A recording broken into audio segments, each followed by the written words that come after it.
This is the Cycle World podcast. Welcome back. I'm Mark Hoyer.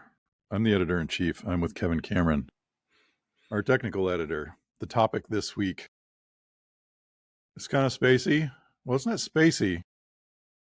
We all know it when we feel it. What is handling? Well, what is good handling? What is handling? Good handling, broadly, Kevin, you said good handling was asking the motorcycle to do something and having it do what you want. And that's a pretty good definition, because what we ask a cruiser to do is vastly different than what we ask a sport bike to do, which is also different from what we ask an adventure bike to do, et cetera, et cetera. You can go down the line. Standards, sport standards. Are there magic chassis numbers that just work? Where do we begin on this one, Kevin? Well,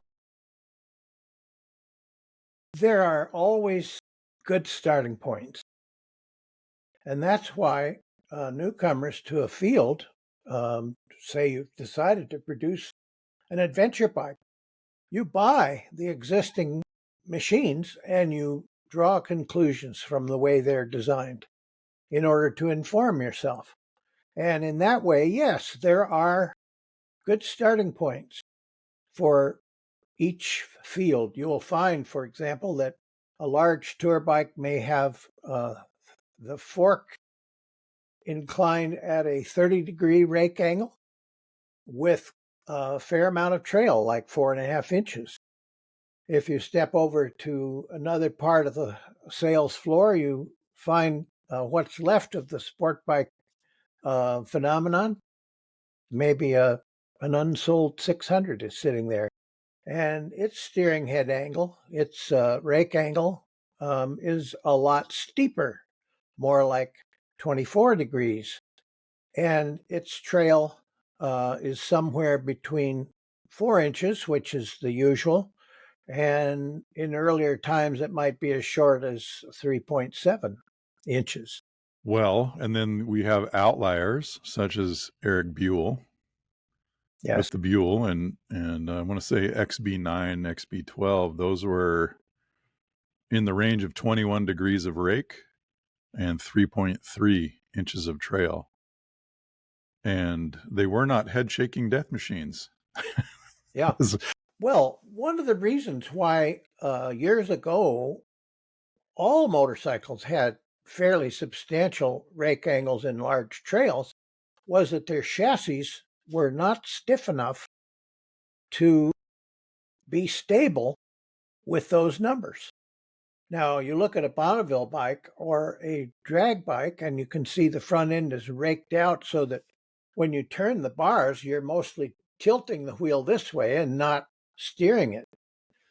And that slows the steering way down. And it's still a practice in those high-speed disciplines. But you could not, for example, give your classic Triumph Bonneville a 21-degree steering head angle and 3.3 inches of trail, because it would not be stable. I can't imagine. My pre-unit was far more relaxed than that, and it would still be a little, rain grooves were a nightmare. Sure. So what we can say about these numbers is that they are pragmatically arrived at. There is no giant electronic brain in the sky, possibly up in the cloud, that can tell us what it should be. So for this we have road testing, and for racers, a lot of these things are a matter of personal style. If the rider feels that there's best communication with the motorcycle with these numbers, that's what they'll give him. So, well, let me weigh in on that, because the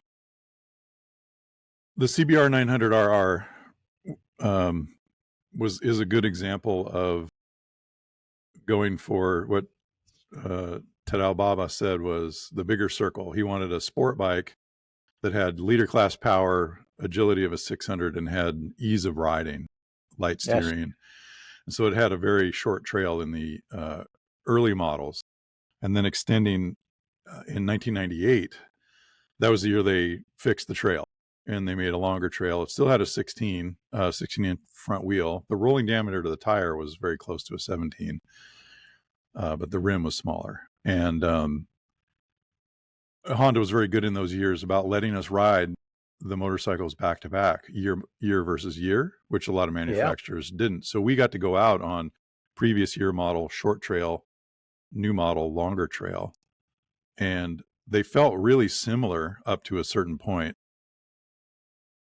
to when the short trail information stopped flowing to my hands through the handlebars, because I think that the length of the lever, the trail pushing back through the bars, certainly was different and less informative. So you pushed hard and suddenly there wasn't the information you were looking for anymore. Whereas with the long trail, you had it. And that loss of information is what the MotoGP rider is talking about when he says the front end closed, because you're applying control pressure on the bars and the rubber is saying, I don't know about this. Then as you approach the grip limit, that self-centering feeling that you feel in the bars goes away, just as you were speaking. And the international symbol for this is, and that's closing, losing front grip altogether. This is, of course, talking about being in a corner, not something that's happening while you're going up the white line world. But racing is like that. It is the place where the sharp end is sharpest. And that's why a lot of what is known about motorcycle handling comes to us from racing. There were really two big revolutions in motorcycle handling. The first one was the suspension and suspension travel revolution of the 1970s. Longer wheel travel is advantageous because the amount of energy that a suspension can absorb is proportional to travel squared. So back in the bad old days when we had black painted Girling shocks on the back with 3 inches of travel and stiff springs, we might need to stop fairly often on a long trip. But from 1974 on, a conduit was opened from off-road bikes where long travel and its benefits were discovered through racing to production bikes. And longer travel allowed the use of softer springs and softer damping, so that old-time sports car advice, stiffer is better, while you're vibrating and chattering off the road because you can't make those stiff sprung wheels follow the bumps, that's nonsense from the past. We have to give that up. Goodbye. May I quote the great Alan Girdler? Yes, please. The only way to make suspension work in the 1970s was to not let it. Yes. Yes. So yeah, you made it stiff because, it was sort of in the ballpark that way. And if you only had 3 inches of travel, Harley now has touring bikes. 3 inches of travel is not a lot to work with, but Harley Davidson is looking for that on the baggers. They're looking for that slammed look. They're looking for that low look, and their engineering is often geared toward how do we give the customer what they want visually, that feeling, walking up to it, having the low seat, all the stance. Stance is important. Choppers, it's a stance thing. It's a feeling. It's not. We're not. We're not trying to set a lap time. So 3 inches of travel is not a lot. No. But their chassis development folks have done a remarkable job of working with that. They even have ones that are 2 or less, and they say, oh, we've increased our suspension travel 50%. That was 2 inches to 3 inches. Yes, right. Party in the engineering house, right? I mean, sure. Honestly, but they've done a remarkable job of working within that limitation. But when you have 5 inches of travel or 6 inches of travel, you don't have to confine all the work to this short area of space. You can Yes. you can expand the work over many more inches, so you can make that compliance work for you. And it's really The it is second beautiful. revolution took place for street bikes in the 1980s, and it was structural. And where that was coming from was from road race, where they found that they couldn't get best results from the tires unless the chassis was a lot stiffer. Now, of course, today there's all this talk about engineered flexibility. That's a separate issue. What we're talking about here is the bad old days. I walked up to a Triumph parallel twin classic era, say 64 Bonneville, held the front wheel between my knees, and I could turn the bars many degrees in either direction. And it wouldn't necessarily snap back all the way. It would stay where I put it. I'll put it over here. The fork tubes were slipping in the fork crowns. The fork tubes were little. They were 34 millimeters. And axles were tiny, 14 millimeter front axle or 15, and a 17 millimeter rear axle. They were solid, but the material at the center doesn't contribute a lot of bending strength because it's basically a wire. You want the material out at the largest radius, which is why modern bikes have large tubular axles. They have And larger fork tubes. vintage racer, recently talking to a vintage racer who spent a lot of time on Yamaha XS 650s, the parallel twin of the ancient days. Yes. Early 70s, mid 70s, and into the 80s. Turns out you don't use the early frame because the wheelbase is too short and all the weight is on the rear. But in talking to him, so you can't, in vintage racing, Arma, you can't just go get an R6 front end and bolt it to your Yamaha. We're searching for a feeling in a period of time and trying to make it practical. He said one of the greatest things that he did for the front end feedback and stability on his XS 650 was to knurl the fork tubes where they go in the clamps. So he put them in his lathe and he knurled right where the triple clamps would go on. Where they grip it. Yeah. Where they grip it. And he said the amount of feedback and the positivity of the front wheel was through the roof compared. I mean, we're talking about a pretty low bar, but that's what, that's the thing. That's the poetry within the form part of making something work that maybe it wasn't designed with your use in mind, your end use, such as vintage racing. I walk away from that 64 Triumph Bonneville, and over here is a modern parallel twin, a KTM or a Yamaha or any of the modern idiom. Put that wheel between your knees, take hold of the bars, and you feel like you're trying to twist a monolithic steel part. It feels like when you apply pressure at the bars, it arrives right now at the footprint. You don't have rubber mounted bars that are going squudge as you apply torque to them, and then fork tubes that are going eek as they slip in the fork crowns. And they are not skinny little fork tubes that are quite spaghetti-like in their ability to transmit your command down to the tire.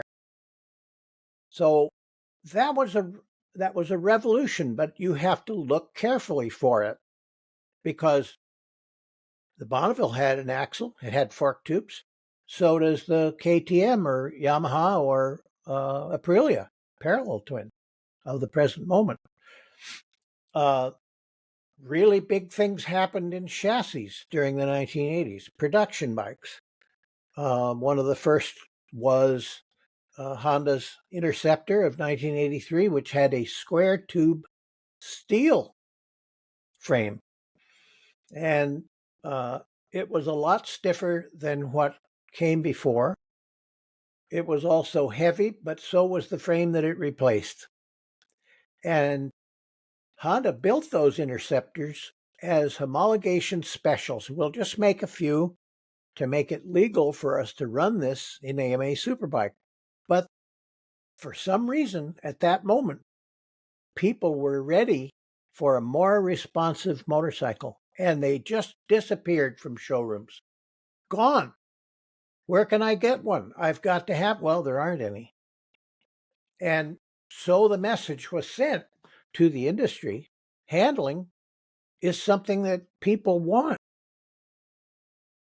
So it wasn't long before all that welding and whatnot was replaced by the twin aluminum beam chassis or by other stiffer structures. Now, I was at Ducati once and I spoke with engineer Preziosi, and he said the motorcycle designer's job is mostly done for him because you know the wheelbase, so you clamp a pair of wheels on your building table at that wheelbase.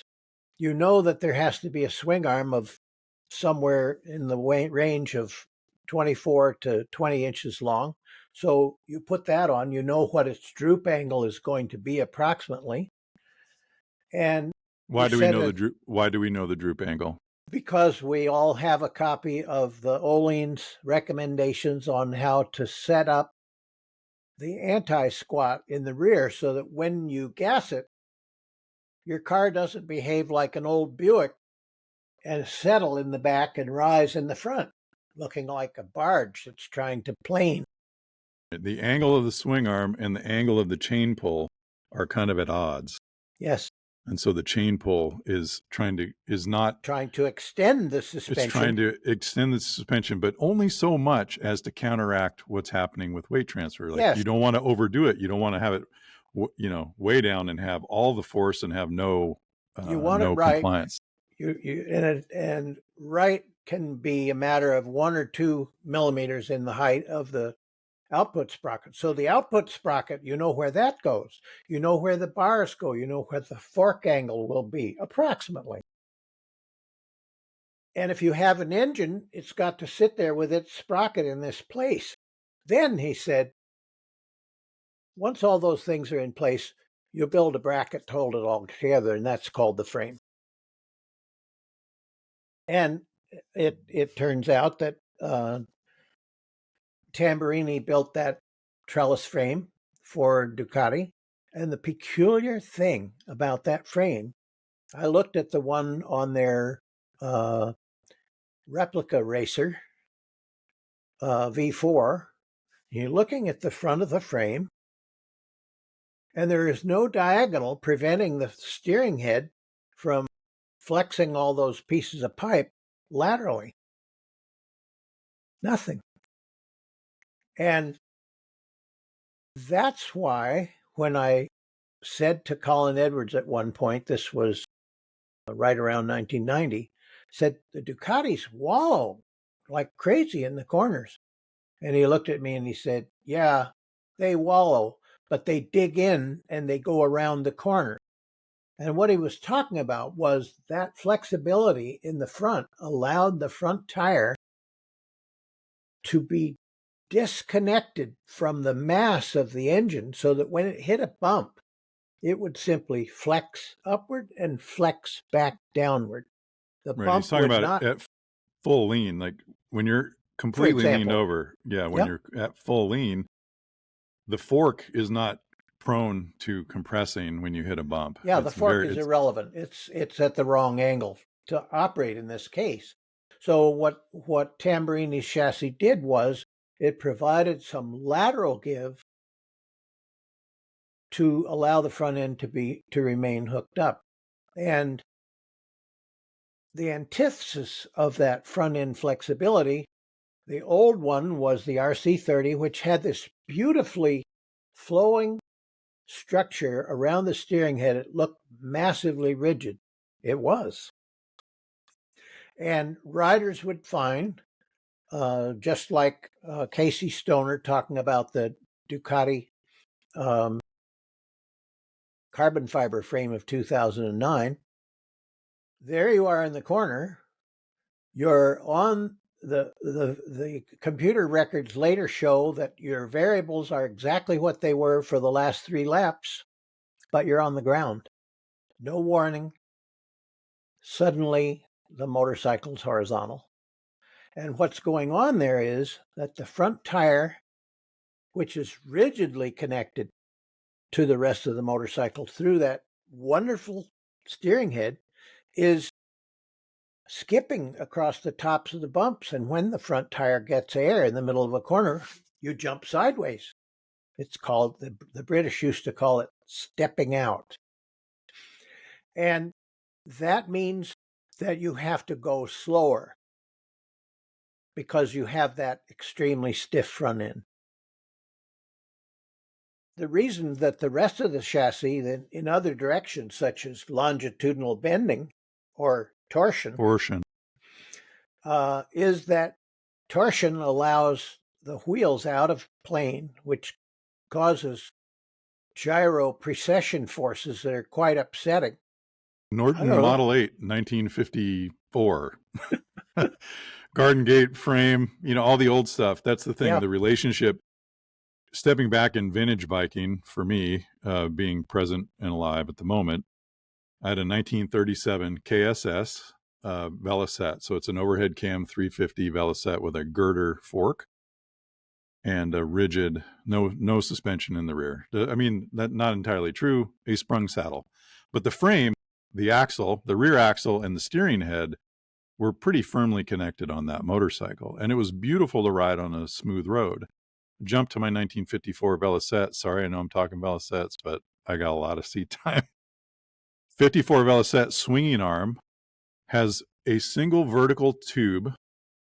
Brazed to it is basically like a very narrow pivot where the shaft for the swing arm goes through.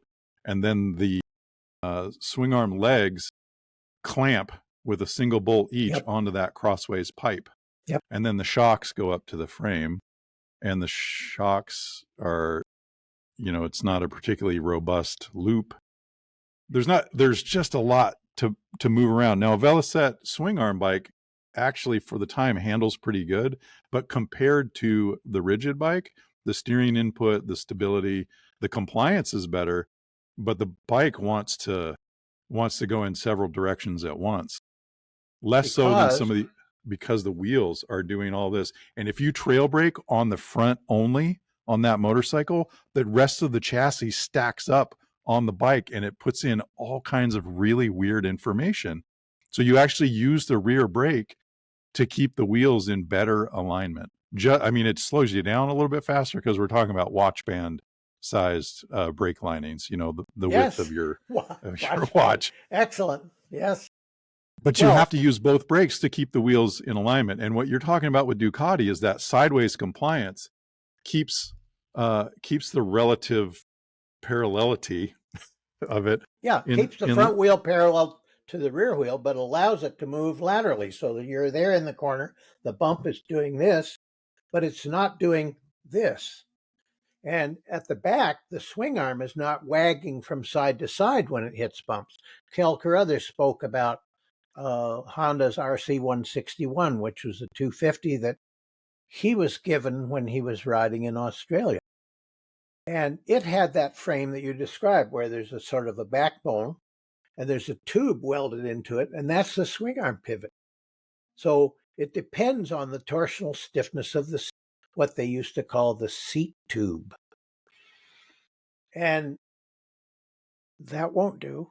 You can ride around perfectly well on that as long as you're gentlemanly about it. But if you want to press on, you're going to discover that there are limitations built into that structure or lack of structure.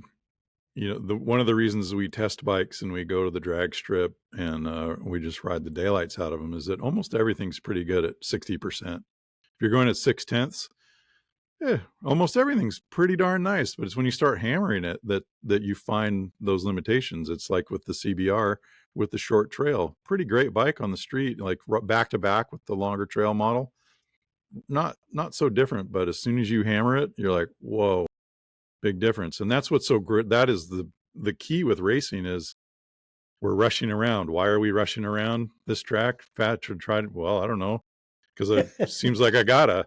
Yeah. But in doing that, you're looking for every possible way to go faster and faster, and you're asking more and more, and you're finding out where the flaws are for And that it turns application. out the first implementation of countermeasures is expensive because it's come from the prototype shop.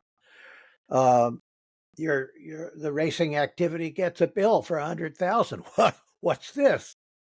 But those ideas go over to production and they discuss how they can manufacture these advances at prices that people can afford to pay. And that's the wonderful thing about production engineering is you can take some carbon fiber, titanium, beryllium monstrosity in there and say, well, it's working. We got it working pretty good.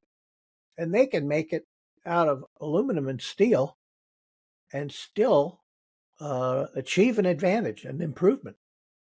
So overall, the structural revolution, which took place in street bikes in the 80s, moved things forward from 1960s level chassis, suspension, and tires to the next step. And we had the Honda Interceptor, the Ninjas, the Seicas, and motorcycles that had much higher capability when you pressed on. And a lot of people did. Sport bikes were hugely popular for decades. And then people got tired of them and they're gone now. Well, well, they're not gone, but they're less Well, they're less there than they used to be. they're There's a subtle lot of now. there's good stuff happening, and we still have R1s and And World Superbike.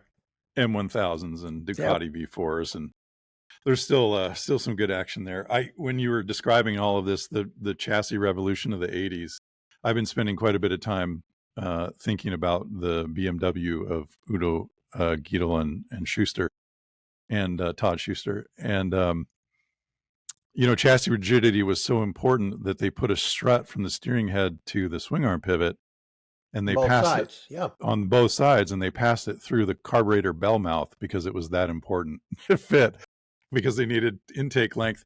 And it occurred to me as we had this discussion, that was a twin loop frame. It was very much like a Manx featherbed, um, twin loop, pretty good reinforced steering head, but not reinforced enough. And essentially what they were doing is making it a twin spar.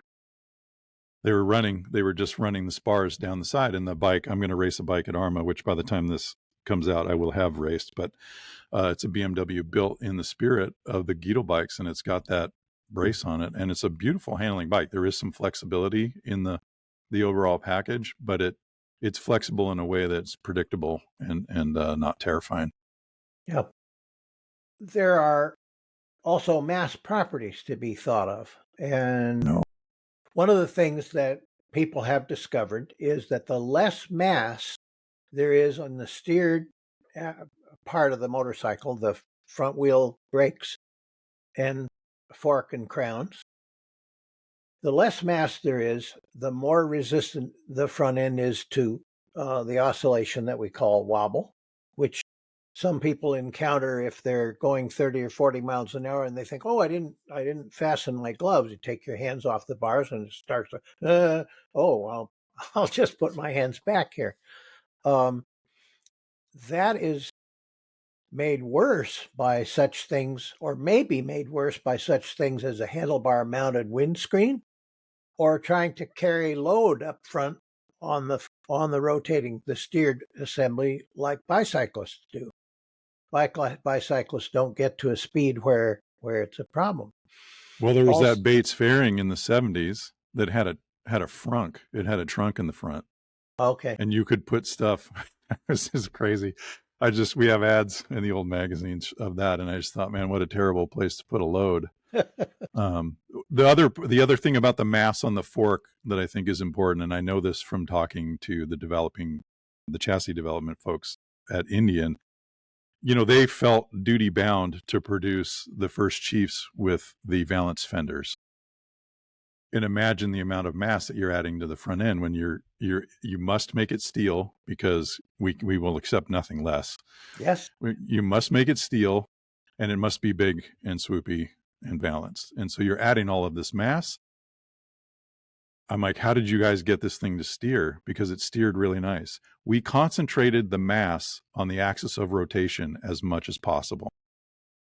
So that's your bowling ball and ladder analogy that Yes, it is. you ought to bust that out right now. Okay. Get your ladder, buddy. It used to be that there was in the magazines, what are magazines?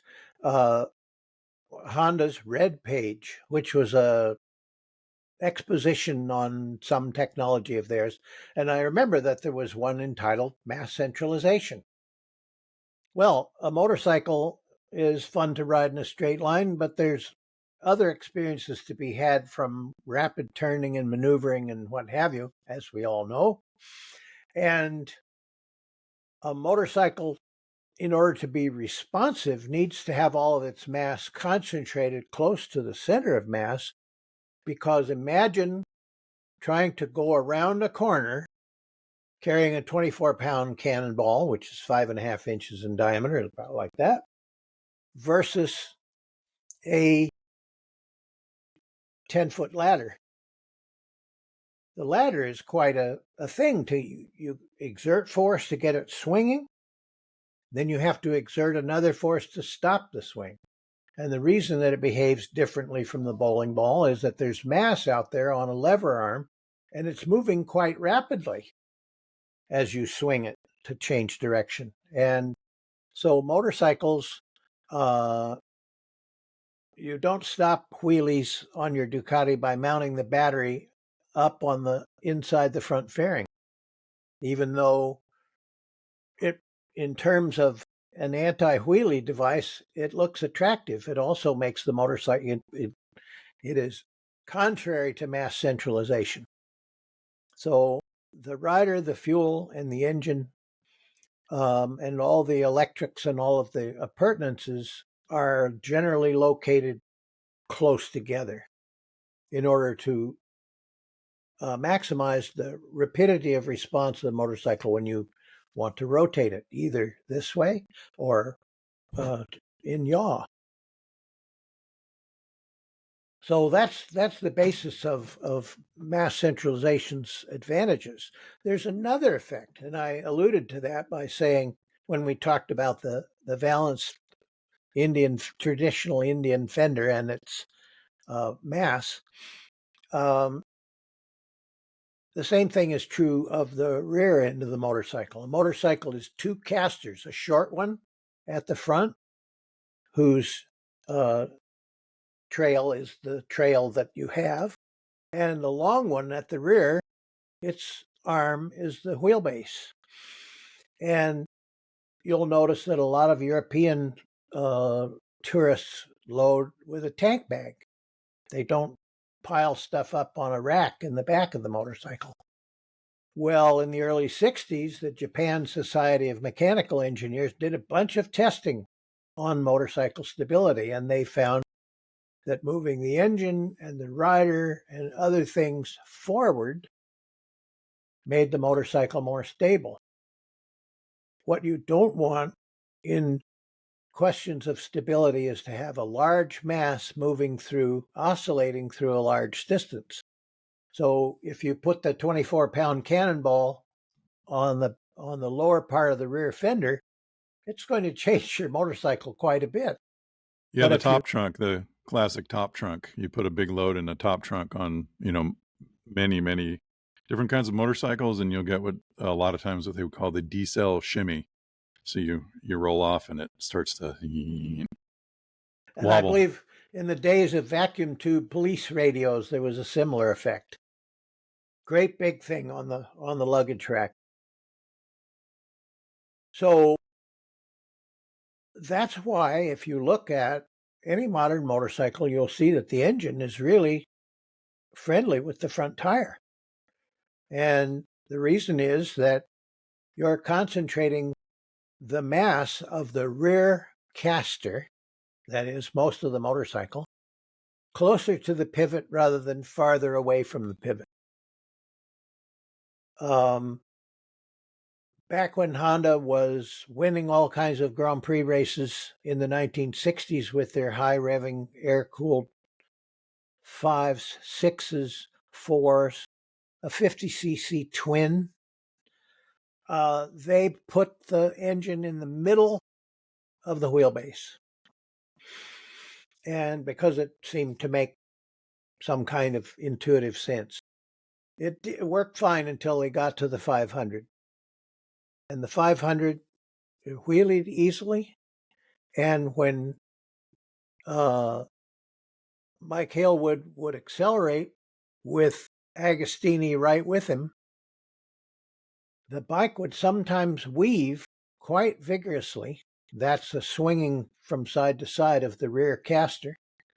And he had a hard time keeping up because Agostini's MV had the engine farther forward, and Ago's not a great big man, but he was riding with forward offset clip-ons. So they had got the message from the motorcycle. Weight forward can help you. Ago could get the gas on sooner and probably harder than old Mike, but Mike had more horsepower. I want to say that's it was a back similar, and forth. yeah, reminiscent of the Matt Mladen, Amar Bazaz, and then who was his crew chief again? The Australian guy, Yep, Peter Doyle. Peter Doyle. They jammed Mladen way up on the front. They put a giant pad behind his ass on the motorcycle and shoved him forward, and it worked out better for him. The stopwatch agreed. Yeah, That was supposedly when he first rode the Suzuki, I think. yeah. And Doyle watched him go around and then wordlessly went and got the old black rubber and the duct tape and made him a butt stop that pushed him forward on the bike. And of course, when Honda built the 800cc bike that was ridden by Pedrosa and Nicky Hayden, a V engine can never be as far forward as an inline engine. So to compensate, they had the rider pushed far forward. The windscreen had to be cut down. This is the modern look, is the rider forward. And it was very obvious in that case in 2007. If you can't get the engine far enough forward, move the rider.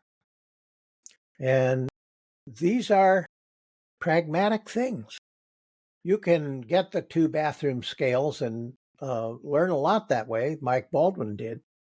He tried different positions on the motorcycle to see how much it changed the weight on the front, because he was having trouble trying to accelerate, trying to steer, having the front wash out, and have Dave Roper go zooming by, possibly raising one hand in silent salute. So Mike went home, got the scales, worked out how much extra weight he could put up front by adopting that Mick Doohan forward stance, and he stopped washing out the front. Science. Yes, practiced at home. He had to get the bathroom scale from upstairs and the bathroom scale from downstairs and managed to get them to the motorcycle without being detected. That's pretty good. Well, I like to see people taking a direct approach, and that's the thing about motorcycle handling. It's tremendously individual because we all have a slightly different way of communicating with the motorcycle. And some people are going to be very sore after an hour on a bike with the clip-ons or the bars at an unfavorable angle. Where's my arthritis medicine? Making the motorcycle fit the rider in all ways is very important, because unlike a car where you're just sitting in a chair and working the controls, people are all over the motorcycle, I realize there's a lot of most riding takes place like you're driving a car, and that's just fine. We don't want to have an alarming experience every minute. But Well, I mean, in terms of testing, it's always for me if I go especially on a track only press launch for a real sporty bike, I will do laps. Uh, Particularly familiarizing with the track, that's when I do street pace laps and I do a not hanging off. And I will pick a gear and I'll try to ride a swift pace, but I will also ride it without being that dynamic, I'm all over the bike kind of shifting load. That's one of the that beauties of motorcycling is that, as you described recently, Freddie Spencer and Irv Kanemoto trying all these different things during the test and Freddie going the same speed. It's just how much sweat he was making in his helmet was the measure of how much work it was. and Mr. And Oguma, who was in charge of that Brazil test, which was probably early 82, Mr. Oguma was kind of making these questioning faces. And Irv went to him and said, "Can you say, do you understand compensation?" Ah, I see. yeah, Because genius Freddie level had, compensation. yes, Freddie had that wonderful ability to instantly adapt to things. And part of that was his how he came into the world, what his packaged software was. Pardon me, bundled software. Well, that Wayne Rainey was kind of like that too. Couldn't he just show up at a test and wing the daylights out of just about anything? He just had the ability to say, or I mean, not perhaps consciously, perhaps not consciously. We should ask him, but just making it work, Yeah. Well, regardless of what he's given, to a point. I was at the Yamaha Museum. They call it the Communications Plaza. I think it has a lovely brick circle out front. It's very nicely landscaped, and there are lovely things inside. And I had a conversation with a Japanese engineer who said, because Wayne Rainey could ride anything we gave him, we lost our way because we wanted to find out what was better and what was worse. But he could go the same speed no matter what. So we thought, what should we do now? And I think that ability to compensate is a marvelous thing because, of course, you get onto an unfamiliar machine and or arrive at an unfamiliar track, and 3 laps you're under the lap record. Ha ha, hot stuff.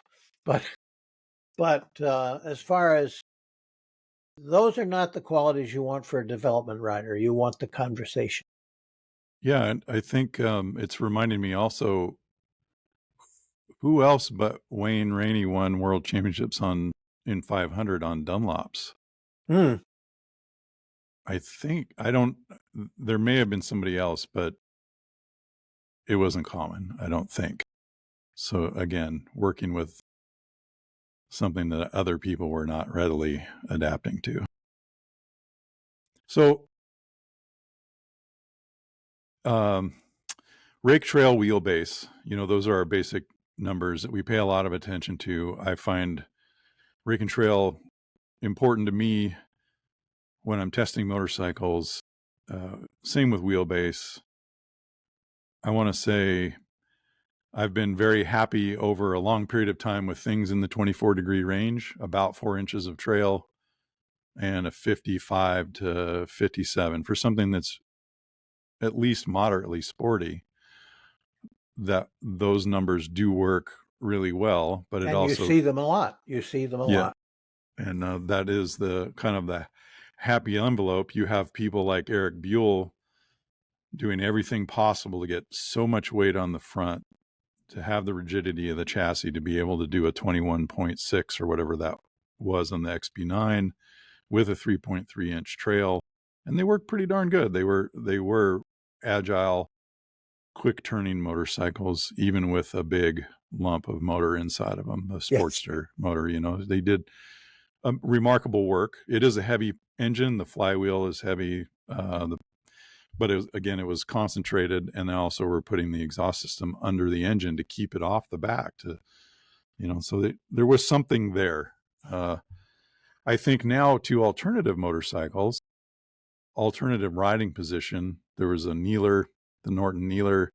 There is, of course, Dan Gurney's famous Alligator. And in riding the Alligator, there's a lot to be said for it. They were really remarkably confidence inspiring to ride, and you could go really fast, but by necessity, the wheelbase was relatively long. Because the end was long. The end was long, and the ones I rode were always the Honda 650 that was breathed upon by All American Racers, and I have never ridden a single that has so much power, so much response. They were bored out to displacement was increased to about 700 cc. The intake port angle was changed, so they would weld the head and they would make it a downdraft rather than the very traditional dirt bike horizontal intake 90 degree into the combustion chamber. Anyway, ran spectacularly strong and really fun to ride. The roll response, because the motorcycle was so squat, the roll response was exceptional. You could really roll it over, but you had a very long arc. It wasn't quick steering in the sense of a 54-inch wheelbase motorcycle that goes zick and just hooks around the corner. Really interesting dynamics and different, but they're not using that in MotoGP.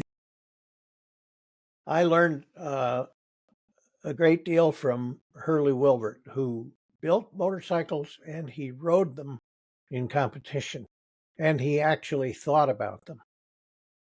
One day he had an opportunity to test the special frame bike that he had built against Randy Hall, who also worked for Kawasaki at the time. Randy's bike had the engine much higher in the chassis. And at the time, that dark cloud from England, labeled low center of gravity is the key to handling, was still throwing its shadow. And Hurley was surely mortified that he could go faster on the bike with the engine set higher in the frame. And we had a big phone call about this, and he said, "Here's what I think is happening." He said, I'm accelerating off the corner, and that high engine increases the weight transfer to the rear wheel so I can throttle up quicker. Because I've got more load on the tire, it can transmit more torque. So ideally, we want the engine high enough so we can get that rapid transfer. Now, in 1972, Kawasaki had laid on a bunch of testing at the old Ontario Motor Speedway, which is now housing development, I think. In an empty mall. Okay. And 72 was the trailing end of the long swing arm era. Oh, you've got handling problems, put on a longer swing arm. What was happening to Yvon de Hemel, their star rider, was that as he gassed it off the turns, instead of accelerating, it spun and the back end slid out. Not enough weight on the rear wheel. So they put in a shorter swing arm and he began to go quicker. And in general, this is what is found, is that you can put the engine too low. You can make the chassis too long. Either way, you're not going to get the weight transfer that will load the rear tire so that you can put a lot of torque to it and accelerate. And I'm sure that dirt trackers have had this as a rule for many decades, is if it won't hook up, shorten it up. Because then you can transfer weight onto the back more quickly and more of it and get off the corner. Because if you don't get off the corner, you're not getting anything else. Doesn't matter how much power you've got. Yeah. That's shortening the wheelbase that's Yes. shortening the wheelbase. It's not shorten. I mean, it is shortening the swing arm, but as the trend has been, we've been looking for a longer swing arm within the confines of the 54-inch wheelbase. Oh, yeah. Yeah. That's why. So the position of the wheel is there to take the weight transfer, but it's giving less of an arc through its Yep. compression. Now, it used to be that when you opened up a Japanese engine crankcase, you would see the crankshaft, the two gearbox shafts, and the kickstart axle all laid out there.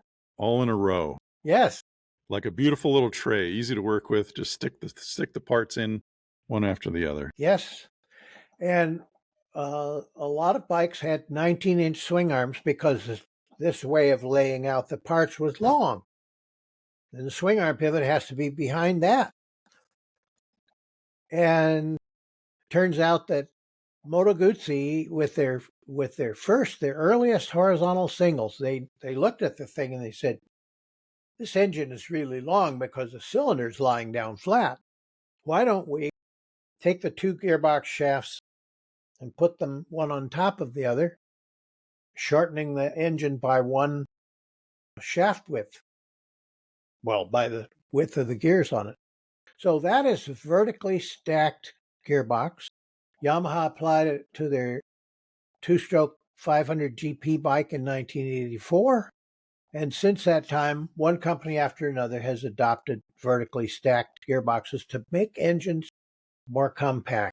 Yeah, they made a huge deal out of it with the original R1, the 1998 YZF R1, vertically stacked. And you'd see the shift shaft going, way up. Yes. Yep. There was a lot with that bike. It was exciting to ride. It had a relatively short rake and trail. It was very 250-like for a leader bike. It was certainly 600-like. It had the long swing arm. I think they were touting it to be 22 plus inches, but within a 54 something wheelbase. And that's also the bike that had the famed negative travel on the fork. Negative travel, that was in the press materials. And negative travel was extension. So it had, let's say, instead of 120 millimeters of fork travel, it had 140. But that extra 20 was built-in extension. Okay. Because it was so powerful, and it was coming off of corners, that it would let the wheel stay in contact with the ground just a little bit more often. Yeah. That was negative. Possibly giving you time to modulate your approach. It was very much a motorcycle that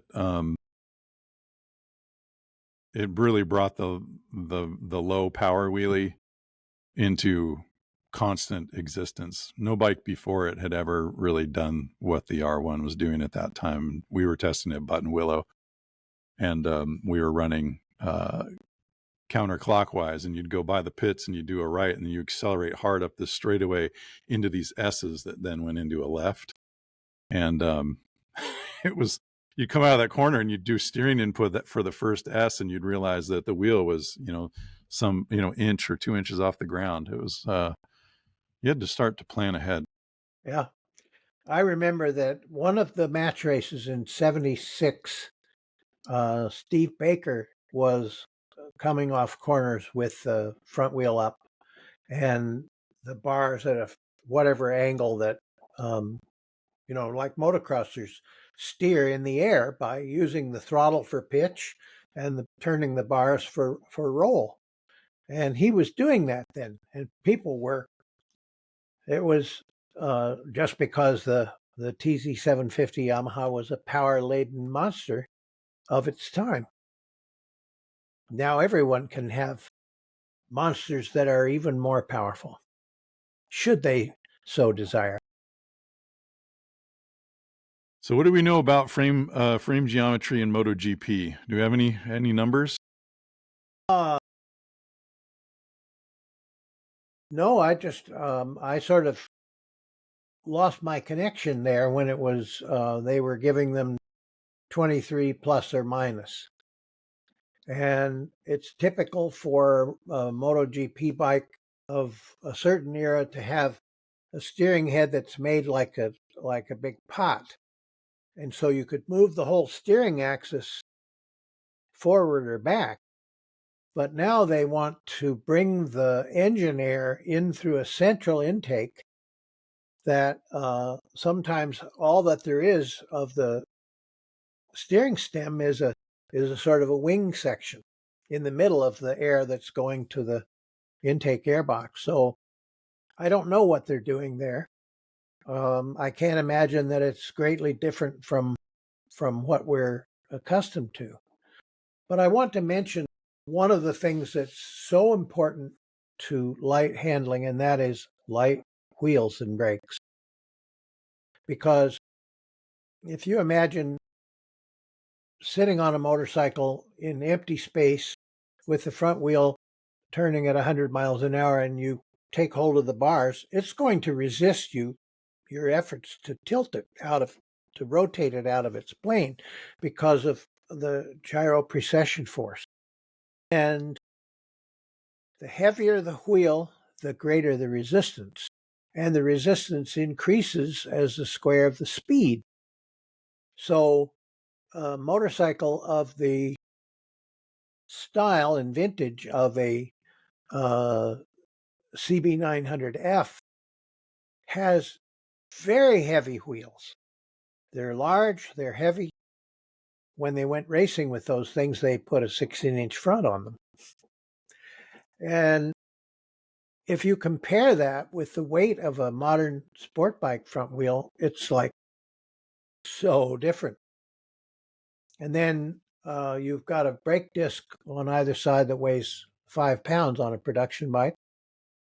You go over to a MotoGP bike, it has carbon discs. The carbon is lighter still. It weighs between 1 and 1.5 kilograms per disc, which is that number times 2.2.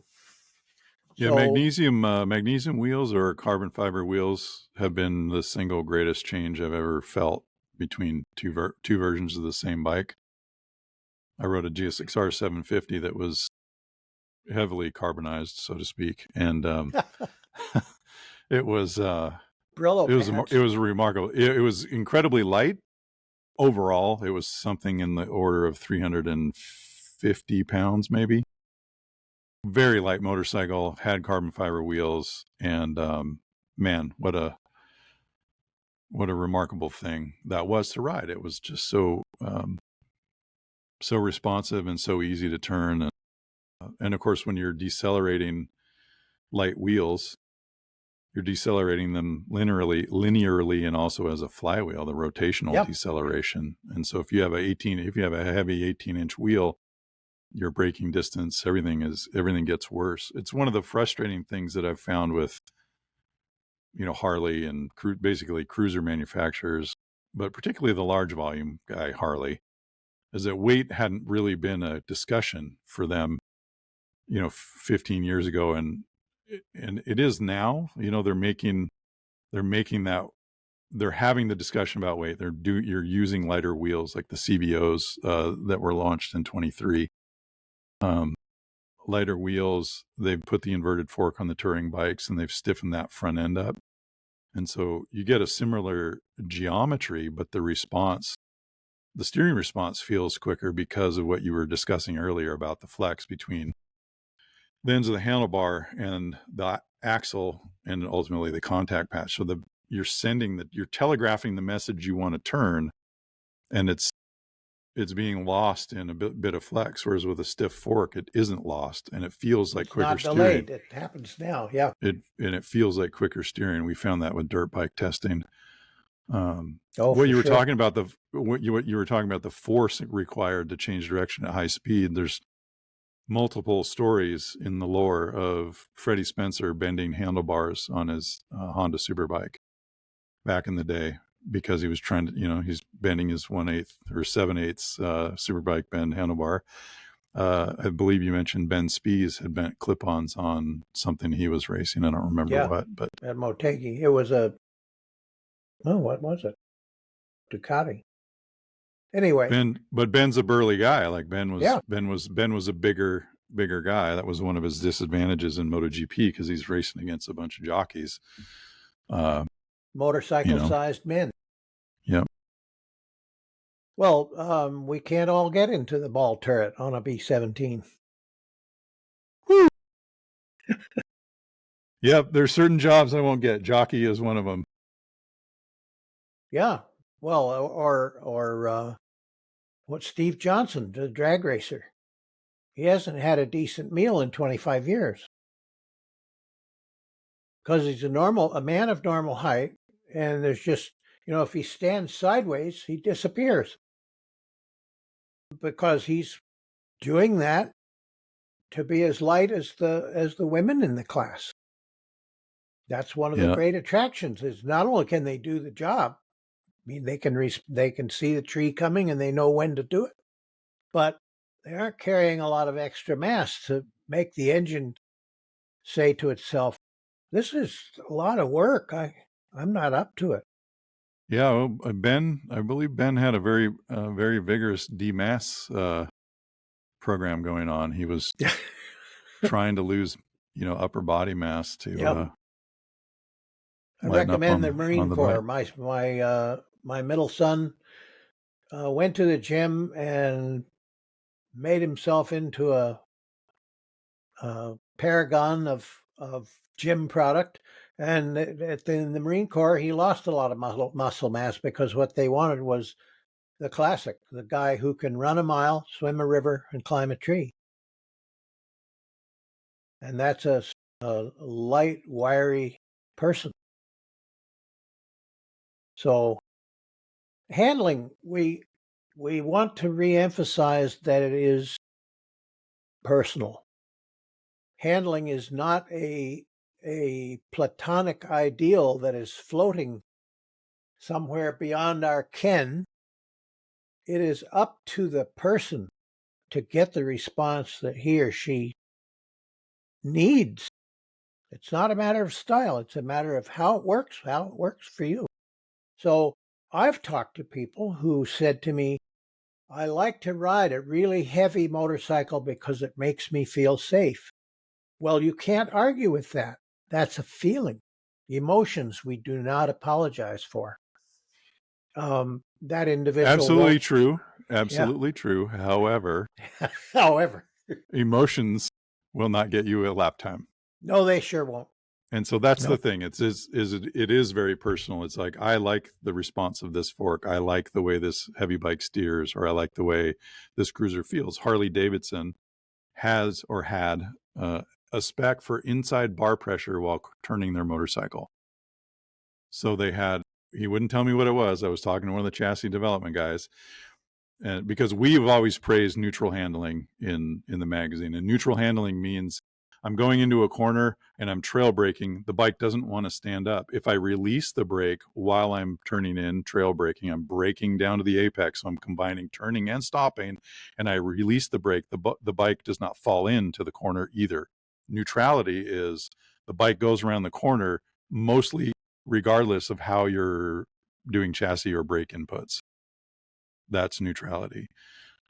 We have always praised that. Harley Davidson says, no, we want a few pounds, I'm guessing, because that's what it feels like. Mm-hmm. We want a few pounds of inside bar pressure, and that when I want the bike to stand up exiting the corner, I'm relieving that pressure. I'm not standing the bike up. I'm pushing it down in the corner and I'm releasing and coming up. And that's what they go for. But that isn't necessarily what you're looking for on Ducati in MotoGP. So, but yes, there is a vast array of personal taste. If you talk to Matt Mladen, I don't like to run a lot of fork oil because it gets in the way of the feel of what's happening at the contact patch. He said that. Yeah. And a racer, compressing air. It's compressing air and getting very stiff. He's like, I just want a little sprinkling of oil in there, and then the rest is up to me. And you can't argue with that, right? I'm not going to take the oil out of my fork, but I'm also never going to lap anywhere near what Matt Mladen was lapping. So there is a tremendous amount of personal taste, but there is also a box of what you were saying. A development rider is searching for a truth and a path that's improving the overall direction of what the chassis is capable of doing. Yep. There is a truth there. We should make the point that a lot of handling depends upon machine condition, because when I was AMA tech inspector for a brief period, I had 2 motorcycles come across my table that had no swing arm bushings. I found loose front ends so that if you held the brake on and pushed forward, it went ka-thunk because the bearings were loose. The steering head bearings were loose. The rider was riding it like this. And all sorts of other things. So it's a good idea to periodically check your tire pressure because the tire is an element that can produce steering delay. It can also overheat when it's run fast because the lower the pressure, the more the rubber flexes, the more heat it generates. It's desirable to periodically kneel at the side of the machine by one of the wheels, take hold of the top of the wheel, and try to rattle it back and forth. If there's anything loose, wheel bearings, swing arm, pivot, axle, etc., you will feel a click. You'll feel some lost motion, front and rear. Try that on your Norton Commando with isolastics and shims or the vernier adjustment, and Yeah. that we could do a separate podcast on isolastics. Yes, But indeed. yeah, I mean, so vintage bikes. Typically, vintage bikes had roller bearings in the steering head, so most of the time you can replace those with tapered rollers. The Balls fabled versus rollers. Yeah. balls versus rollers. And if you Yep. get tapered rollers, cone versus cone, and then you tighten those down, you get a much more positive feeling through the steering head that it just feels more rigid and communicative, robust swing arm bushings. And this is all experience I have from RD 350 and XS 650 because those chassis, the swing arms will interchange on an XS and an RD 350, I believe. They'll just bolt right in. You switch from the plastic bushings to the brass bushings on the swing arm, and you change to tapered bearings in the steering head, and the motorcycle was transformed. The RD was transformed. Also put some decent shocks on it. Wonderful. But good quality bearings, clean, properly adjusted, swing arm linkage. If you have a rising rate linkage, it's not sealed for life. It's sealed for death. Take it apart, Yeah. clean it.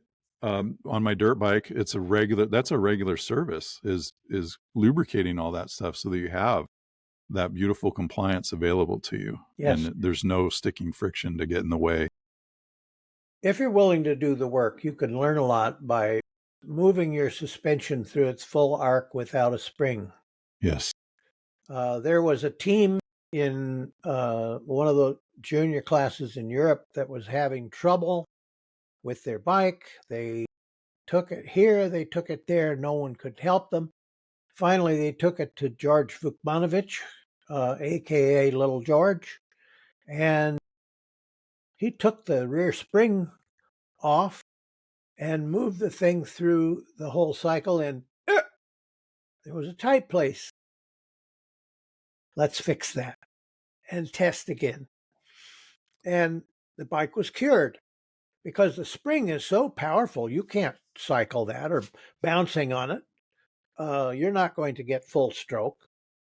I've learned a lot about front forks by stroking them with the spring with the caps off so that I can find a tight place if there is one. And on the other hand, could be its warranty. Don't want to do the work. Suspect you can't do it. Okay. Our official policy here at Cycle World is we would like our readers to lay hands on their equipment and learn about it. But absolutely, if you don't want to, there's nothing we can do about that. And good luck. Find a good technician. Get a good relationship with a good technician. Yes. The last thing I will say is check your damn wheel bearings, folks. Don't take it for granted. Take your wheel off and stick your finger in there and rotate that wheel bearing. And if you feel any click, click, click, get rid of them. Start fresh. Yes. Thanks for listening, everybody. That was What is Handling. Do we know yet? I don't know. It's always great. We are still enjoying this. It's always great to have these discussions As I've said before, these were discussions Kevin and I would have on a fairly regular basis anyway, just as we discussed what shall we write about next or what's going on. And we decided to make them into the show, and we're glad we did because it's formalized it. We make a list. Kevin makes lots of notes. I make notes upon the notes, and we take it from there. Hopefully we're contributing to the signal in this great noisy world. So the signal to noise, improving the signal to noise ratio just a little bit. Thank you for listening, and we'll catch you next time.